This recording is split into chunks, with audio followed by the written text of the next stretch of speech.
नक्सल प्रभावित इलाकों से 2700 करोड़ रुपए की गांजा जब्त होने पर उड़ीसा के डीजीपी योगेश बहादुर खुराना कहते हैं, जनवरी और फरवरी 2025 और 2026 के बीच महज 14 महीनों की अवधि में 2700 करोड़ रुपए का गांजा या तो नष्ट कर दिया गया है या जब्त कर लिया गया है। और आने वाले दिनों में हमारा ये प्रयास जारी रहेगा।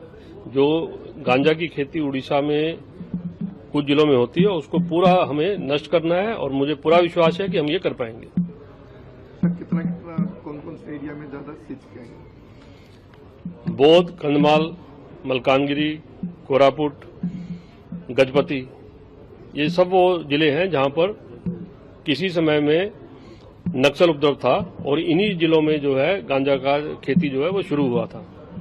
और अब हमारे जो प्रयास हैं वो इन्हीं जिलों के अंदर हम इसमें ज्यादा फोकस कर रहे हैं और उसमें भारी सफलता मिली है। जैसे मैंने आपको बताया कि काफी संख्या में हम नष्ट कर पाए हैं और निरंतर प्रयास की वजह से अब हम एक ग्राउंड पे देख पा रहे हैं कि इन जिलों में गांजा की खेती क्रमतः कम होती जा रही है, जिसमें रायगढ़ ने एक अच्छा उदाहरण जो है वो पेश करा।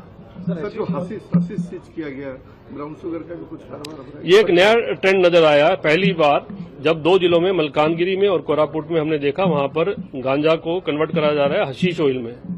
और उसका मुख्य तौर से कारण ये है कि जब उन्होंने देखा कि जमीनी स्तर पर पुलिस की जो कार्रवाई है वो बढ़ गई है और अगर गांजा कहीं से ट्रांसपोर्ट करा जा रहा है उसको पुलिस जान पा रही है और जब्त कर रही है, तो उसका डिस्टिल करके उसको, क्योंकि वो काफी हजारों केजी को आप कुछ किलोग्राम में कन्वर्ट कर सकते हैं, उसको ले जाना जो है आसान होगा। इसकी वजह से गांजा को हशीश तेल को में कन्वर्ट करने के लिए दो जिलों में हमें दो जगह में मिला और दोनों ही बॉर्डरिंग एरियाज थे, बिल्कुल इनएक्सेसिबल एरियाज, बहुत अंदर की तरफ। और मैं धन्यवाद देना चाहूंगा, प्रशंसा भी करना चाहूंगा कोरापुट और मलकानगिरी जिला के एसपी और उनके अधिकारियों को कि वो इतने इंटीरियर एरिया के अंदर जाकर दोनों जगह में जो है लोगों को भी पकड़ पाए और इसको डिटेक्ट भी कर पाए।